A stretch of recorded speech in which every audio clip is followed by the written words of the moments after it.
The Sisterhood of the Traveling Pants by Anne Bracheras. Hello, this is the novel that we will be discussing today on our book talk. It is a realistic fiction and part of a series. How many of you have best friends? How many of you have more than one best friend? Have you ever been apart from them? Maybe you go to different middle schools, different high schools, or different colleges. Or maybe it's been a little bit more temporary and you've only been apart for a summer. Maybe one of you went off to Greece, another to Mexico, another to South Carolina, and one of you maybe had to stay home. Well, that is precisely how the four main characters, four best friends, in the Sisterhood of the Traveling Pants starts off. Lena is headed off to Greece to spend the summer with her family and is so excited. She's very beautiful, but very timid. Bridget is headed off to Mexico to an all-girls camp and is so excited to play soccer all summer long. Carmen is headed to South Carolina to spend some much-needed quality time with her father, one-on-one, and cannot wait. Tibby is very pessimistic and has to stay home the whole summer while her friends go off gallivanting across the world. Needless to say, she's not very happy. The story opens up, and Lena is packing in her room, and they are all chatting. They find a pair of pants that Carmen brought that magically fits each one of them.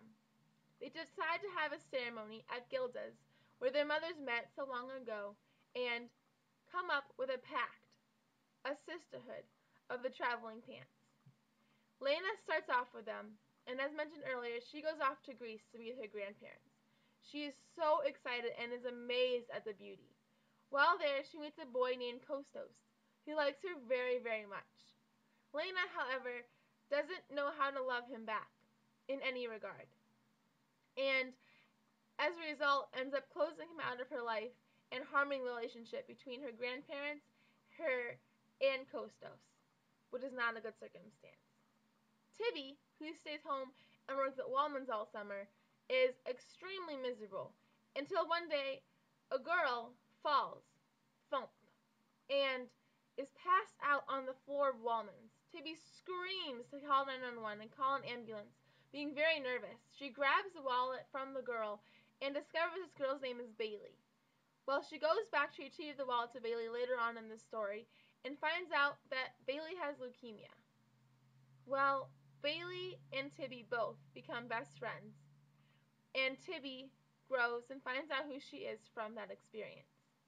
Bridget, in Mexico, playing soccer at an all-girls camp, finds out that she is sort of captivated by this one coach. His name is Eric.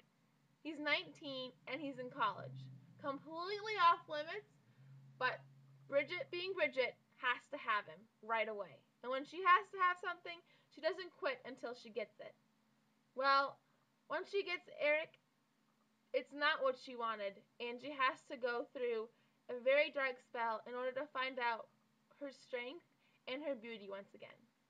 Carmen, who's so excited to have one-on-one time with her dad, arrives at the airport, and they drive to a huge house in a neighborhood, and out they go up the steps into the house and find out that her dad is actually getting married within the month to a beautiful woman with two children. Needless to say, Carmen is furious. She feels invisible, is upset, and completely destroyed at her father not even telling her that she had this whole other life that he did not even want to make her a part of, or so she thought. This story is about each one of these girls finding out who they are, and more deeply, learning their friendships, their boundaries, and their true identity. It's absolutely beautiful, and I believe that Timmy says it best. After Bailey is sick for a while, she finds out that and says, maybe happiness didn't have to be about the big, sweeping circumstances, about having everything in your life in place.